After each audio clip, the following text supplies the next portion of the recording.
మెల్లగా తెల్లారిందో ఎలా, వెలుతురే తెచ్చేసిందో ఇలా, పోసి నవ్వులతో మెరిసే పసిపాపల్లా.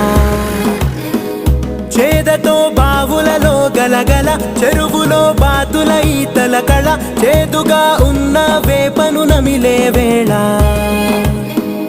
చుట్ట పొగ మంచుల్లో, చుట్టాల పిలుపుల్లో, మాటలే కలిపేస్తూ మనసారా మమతల్ని పండించి అందించు హృదయంలా.